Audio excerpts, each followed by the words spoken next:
예, 하나님이 잘 들어주실 줄 믿습니다. 오늘의 말씀은 마가복음 1장 15절 한 절 말씀입니다. 같이 한번 봉독하겠습니다. 이르시되 때가 찼고 하나님의 나라가 가까이 왔으니 회개하고 복음을 믿으라 하시더라. 아멘. 사랑하는 성도 여러분, 우리가 신앙생활을 상당히 오래 했지 않습니까? 이 신앙생활을 오래 하다 보면 이런 질문을 하게 됩니다. 나는 이렇게 오랫동안 신앙생활을 했는데 왜 이렇게 잘 변하지 않을까? 분명 은혜는 매주일 가서 많이 받고 오는데 내 삶은 변하지 않고 왜 이대로일까? 예수님을 항상 저는 믿는다고 하고 기도는 하지만 왜 이렇게 자꾸만 예수님의 그 좋은 진리의 말씀과 가치관이 내 것이 되지 않고 세상의 가치관이 내 것이 되고 자꾸 그 마음이 흔들릴까? 이렇게 많은 성도들이 생각할 수 있습니다. 여러분 어떠십니까? 그렇게 생각하지 않습니까? 여러분들 중에는 어떤 분은 그것을 위하여 뜨겁게 기도하신 분이 있고 또 새벽에 나와서 간절하게 자기의 변화를 위해서 또 집안의 어떤 많은 사람들이 어려움을 기도하는 그런 경우가 많습니다. 그리고 때로는 많은 눈물을 흘리고 잘못한 것에 대해서 회개의 눈물도 흘리기도 합니다. 어떤 분은 예배 가운데 또 큰 은혜를 경험하는 경우가 참으로 많습니다. 그런데 집에 돌아오면 다시 이렇게 예전 모습으로, 바쁘다 보니까 그럴 수도 있습니다. 예전 모습으로 돌아가는 것처럼 느낄 때가 참으로 우리는 많습니다. 그래서 사람들은 이렇게 생각해요. 신앙은 그저 제사함 받고 예수 믿으니까 제사함 받고 천국 가는 정도 아닐까, 이렇게 대부분 생각하고 그렇게 신앙생활을 그냥 평범하게 살아가는 사람이 많아요. 이 세상에서는 어쩔 수 없이 돈의 지배를 받고 세상 방식대로 살다가 나중에 죽어서 천국에 가는 것이 다가 아닐까, 이렇게 생각합니다. 그런데 우리 오늘 말씀을 보면 15절에 이렇게 때가 찼고 하나님 나라가 가까이 왔고 회개하고 복음을 들으라, 이렇게 말을 해요. 복음은 단지 죽어서 천국 가는 티켓이 아닌 것입니다. 복음은 이미 시작된 하나님의 나라, 그 나라가 내 안으로 우리를 불러들이는 하나님의 능력인 것입니다. 예수님은 말씀하셨어요. 때가 찼고 하나님 나라가 가까이 왔으니 회개하고 복음을 들으라. 이 복음, 주님은 언젠가 하나님 나라가 올 것이다 라고만 말씀하지 않았어요. 하나님 나라가 가까이 왔다는 것입니다. 곧 예수님 안에서 이미 시작되었다고 선포를 하십니다. 그러므로 사랑하는 성도 여러분, 예수 믿는다는 것은 단지 이렇게 교회 다니는 사람이 되는 것이 아닙니다. 예수 믿는다는 것은 세상 속에서, 세상에 속한 자에서 하나님 나라로 옮겨지는, 하나님 나라에 속한 자로 옮겨지는 것입니다. 오늘 이 시간 우리가 붙들어야 할 첫 번째 진리는 바로 이것입니다. 정말 깨어져 있는 우리들이 하나님 나라의 이 백성으로 부르셨습니다. 그래서 에베소서 2장을 보면 인간의 상태를 분명하게 보여줍니다. 죄와 허물로 죽었던 우리, 하나님과의 관계가 끊어지고 자기 자신과의 관계도 무너지고 사람들과의, 직장에 가면 사람들과의 관계도 상하고 세상과의 관계도 깨어진 존재가 바로 우리라는 것입니다. 그것이 죄의 시상입니다. 죄는 단지 우리가 도덕적으로 나쁜 짓, 도둑질하고 사기치고 나쁜 행동 몇 가지 했다는 것이 아니에요. 기독교에서 말하는 죄는 하나님 없이 살아간다. 하나님 없이 나는 하나님 없이도 살아간다. 이런 상태가 바로 죄의 상태입니다. 이 하나님 없이 살다 보니 사람은 자기 가치를 하나님 안에서 찾지 못하고 세상 속에서 찾으려고 하는 것입니다. 그래서 사람은 끊임없이 서로 비교를 하게 되죠. 저 사람보다 내가 좀 낫다, 좀 못하다, 내가 좀 덜 많이 가졌다. 덜 가졌다.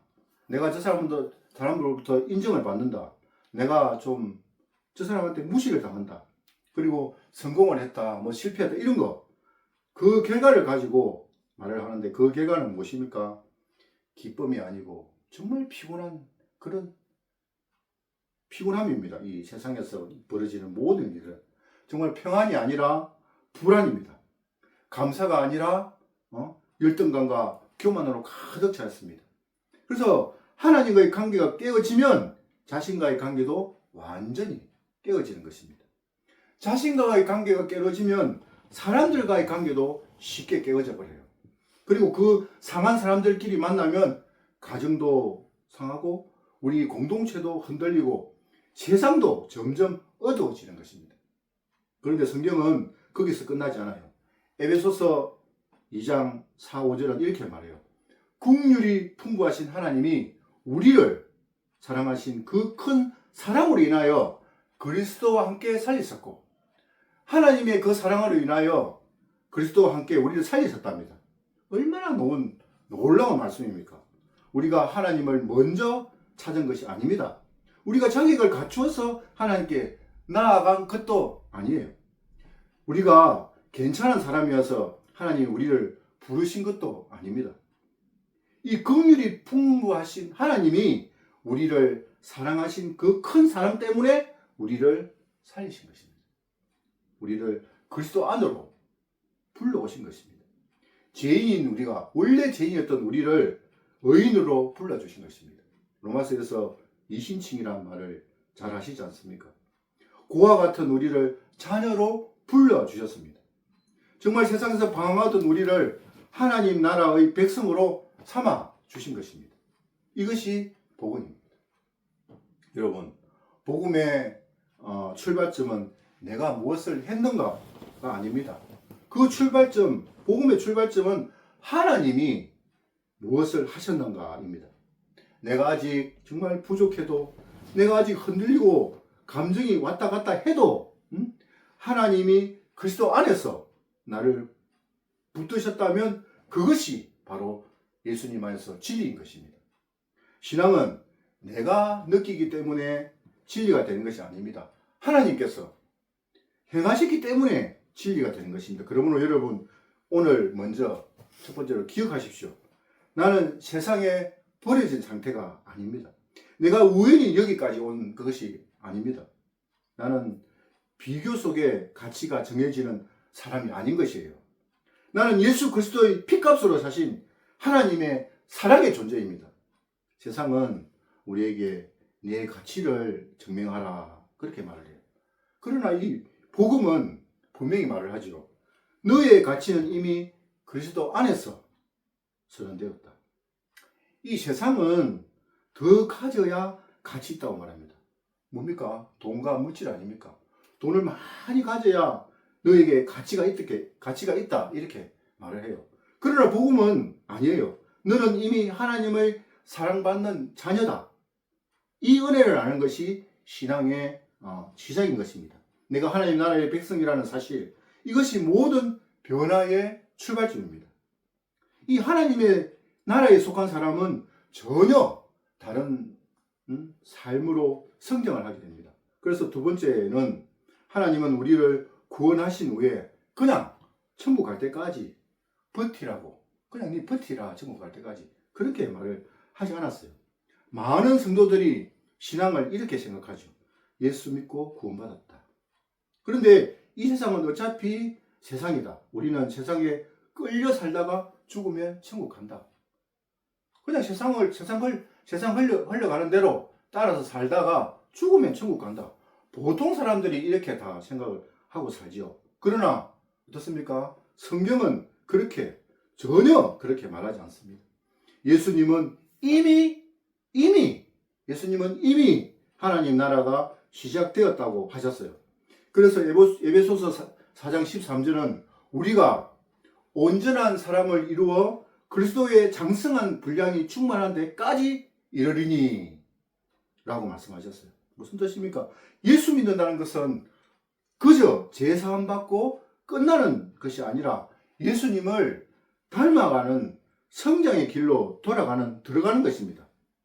하나님은 우리를 맨날 넘어지고 늘 핑계하고 항상 세상에 끌려다니는 사람으로 두기를 원치 않아요.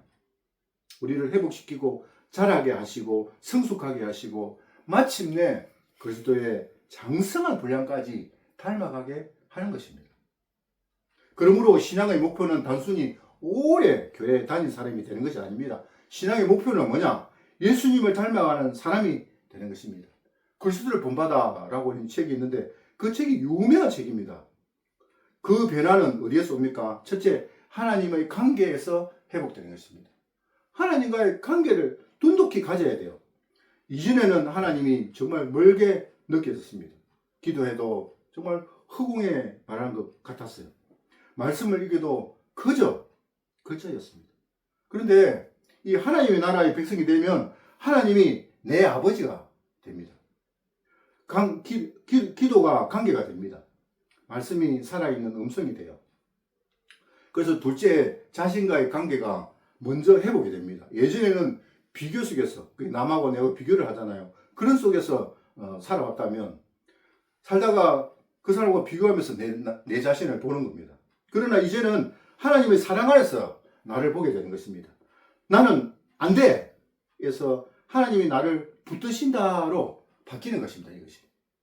자기를 미워하는 사람이 하나님 안에서 자기를 받아들이게 된다는 것입니다. 자, 이제 셋째로 하나님과의 관계가 회복돼요. 예전에는 사람을 경쟁자로 봤습니다. 정말 직장에 가면 그런 사람 있잖아요. 불편한 사람, 정말 마음이 안 맞는 사람, 그래서 정말 저 사람 싫다, 상처 주는 사람으로 봤어요. 그런 사람들이 정말 직장에 가면 꼭 한두 사람이 있습니다. 그런데 하나님의 사랑을 내가 직접 경험하게 되면 그 이후로 나 같은 사람도 사랑하신 하나님이 저 사람도 사랑하신다는 것을 알게 됩니다. 그래서 사람을 보는 눈이 확 바뀌게 되는 것입니다. 넷째로 세상을 보는 눈이 이제 하나님과의 관계를 가지면 달라져 버려요. 정말 이전에는 나만 잘 되면 된다 였는데 이제는 하나님과의 깊은 관계를 가지게 되므로 하나님이 지으신 세상인데 어떻게 살아야 할까라고 이런 생각이 완전히 바뀌게 된다는 것입니다. 정말 이웃의 아픔이 보이기 시작합니다. 불쌍한 사람들이 보이기 시작합니다. 정말 우리가 직장에 속한 정말 그 노인들, 정말 지금까지 살아온 모습을 내 눈에 봤을 때 정말 그 아픔이 어떻게 살았는지 다 영상처럼 보이게 되는 것입니다. 또 억울한 자의 신음이 내 귀에 들리게 되는 것입니다. 그래서 내 소비하는 것, 내가 지금까지 가졌던 그 태도, 내 직업, 내 말, 내 선택이 하나님 나라와 연결된다는 것을 곧바로 알게 되죠. 사랑하는 여러분, 이것이 성장입니다. 성장입니다. 우리는 맨날 교회 다니면서 어린아이처럼 있어서는 안 돼요. 이것이 성장이기 때문에 성장은 단지 성경 지식이 느는 것이 아닙니다. 성장은 직분이 올라가는 것도 아닙니다. 장로님이 됐다고 해서 성장하는 것이 아닙니다. 성장은 교회 일을 많이 하는 것도 아닙니다. 식장 봉사를 많이 한다. 그 다음에 음식을 많이 가져온다. 식당에서 몇십 년이 됐다. 이것이 성장이 아닌 것입니다. 성장은 뭐냐? 하나님과 자신과 사람과 세상과의 관계가 그리스도 안에서 회복되어 가는 것입니다. 잘 아시겠죠? 그러므로 진짜 신앙은 교회 안에서만 보이는 것이 아니라 가정에서 드러나요. 제일 먼저. 가정에서 내 모습이 완전히 달라집니다. 우리 아내가 알게 돼요. 우리 자식이 나의 모습을 보고 성장한 모습을 알게 되는 것입니다. 그리고 일터에 나가면 알게 됩니다. 일터에는 온갖 것들이 유혹을 하고 온갖 것들이 나를 넘어지게 하고 온갖 것들이 나를 유혹하는 그런 곳입니다. 일터에서 정말 가정보다 더 많이 나의 성장 모습을 드러나게 되는 것입니다. 그리고 두 번째는 뭐냐면 돈 쓰는 방식에서 이 성장이 드러나게 됩니다. 그리고 항상 내가 말하는 태도에서 그분이 내가 성장했는지 안 했는지 금방 알게 돼요. 또 내가 억울한 상황이 벌어졌을 때 내가 성장했는지 안 했는지 정말 드러나게 됩니다. 그리고 손해볼 때 아무도 안 알아줄 때 내가 그 성장한 모습이 드러나게 됩니다. 진짜 성도는 평소에는 평범해 보여도 결정적인 순간에 이 성령의 모습이 확 드러나게 되는 것입니다. 다른 사람이 다 자기 이익만 따질 때 하나님의 나라 사람, 이 성령한 사람은 정의를 선택하게 됩니다. 다른 사람이 다 자기 자랑을 할 때 하나님 나라의 사람은 조용히 어떻게 하겠습니까? 섬기고 배려하고 그렇게 살게 되는 것입니다. 다른 사람이 다 미워하고 끌어낼 때 하나님 나라의 사람은 품고 그분을 위해서 기도하는 것입니다. 다른 사람이 다 세상의 논리로 살 때 하나님 나라 사람은 어떻게 합니까? 그것을 아니에요. 당장히 과감하게 얘기할 수 있는 그런 사람입니다. 왜 그렇습니까? 이 하나님의 사람, 하나님을 믿고 하나님의 관계를 가지고 그 속에서 성장한 사람은 왜 그렇게 합니까? 우리는 더 이상 세상의 백성이 아니라 하나님 나라의 백성이기 때문입니다. 그러면 우리는 어떻게 살아야 될까요? 대부분 답이 나오지 않습니까? 사랑하는 성도 여러분, 이 말씀 앞에서 우리는 세 가지의 결단을 꼭 하셔야 됩니다. 첫째, 나는 세상에 속한 자가 아니라 하나님 나라에 속한 자임을 날마다 기억하고 기도하고 하나님께 나의 모습을 다짐하고 그렇게 해야 되는 것입니다. 그 방법은 아침에 일어나면 세상은 우리에게 말을 합니다. 돈과 경쟁, 인정, 성공, 비교하는 거, 불안. 그런데 성도는 먼저 그 앞에서 선언해야 됩니다. 나는 세상 가치에 끌려가는 사람이 아니다. 나는 하나님 나라에 속한 사람이다. 그렇게 꼭 기도하고 결심하고 나아가야 됩니다. 둘째로 하나님 나라를 더 배우고 더 알아야 합니다. 모르면 믿기 어렵습니다. 그리고 알아야 붙들 수 있는 것입니다. 그러므로 복음서와 하나님 나라의 말씀을 반복해서 이렇게 묵상하고 읽어야 되는 것입니다. 예수님이 무엇을 가르쳤는지, 어떤 삶을 하나님 나라의 삶이라고 배웠는지, 불렀는지, 예수님이 그렇게 가르치셨는지 꼭 습득을 하셔야 됩니다.